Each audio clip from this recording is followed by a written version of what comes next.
Welcome back and welcome to our weekly edition of all things women in sports.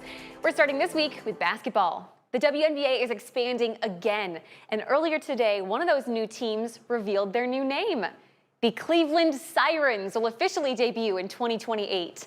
It'll be Cleveland's first professional women's basketball team in more than 2 decades. And the name, the Sirens, is partially a nod to Lake Erie's mythology. This will be the league's 16th team, followed by Detroit in 2029 and Philadelphia in 2030. But let's check in on the standings for the current teams. Here's what it looks like in the West, where the Lynx are still on top, but look at how close the wins and losses are in the 2nd through 4th place teams. Las Vegas, Golden State, and Dallas all within just a game or 2 of each other. And over in the East, it's the Indiana Fever at the top of the conference, with not much room separating those top 4 teams. The Atlanta Dream, New York Liberty, and Washington Mystics all fighting for position during these last 2 months of the season. So as a reminder, the W does not use conferences when it comes to playoffs.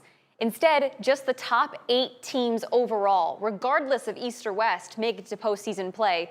Right now, here's the breakdown. It would be a perfect split, 4 West and 4 East teams.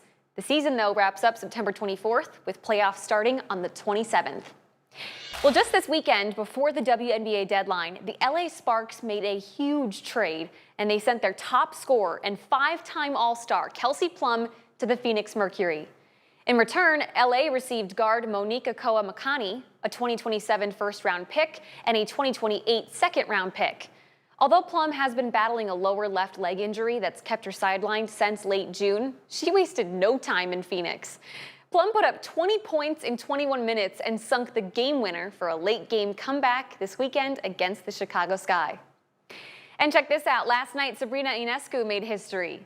The New York Liberty guard right there in the blue now has the most assists in any player's first 200 career games. Sabrina has made 1,154 assists in her first 200 games in the WNBA. All right, let's turn now to softball. Last week, we talked about the AUSL Pro Softball Championships. This week, though, we're going international. Last night, Team USA defeated Japan to clinch the 2026 USA Softball International Cup title. Leading the way for Team USA was ace pitcher Montana Fouts, who shut down the first 18 straight batters for Japan and threw 7 total strikeouts. You might remember, Montana is the same pitcher who just won with Utah with the AUSL Championship.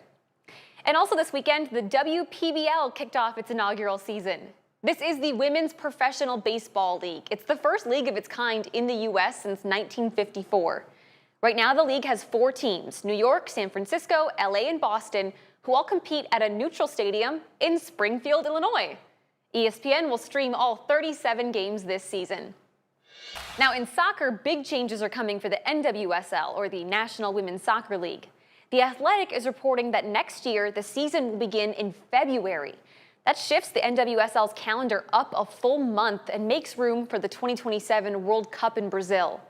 Playoffs run all the way through late November, so this change would only give players a few weeks off before preseason play begins in January. If this is confirmed, 2027 would be the earliest season start in league history. The 2027 World Cup runs from June 24th to July 25th. On the road, the Tour de France Femmes is already surprising people. It's the 5th year of the annual bike race, which this year kicked off in Switzerland.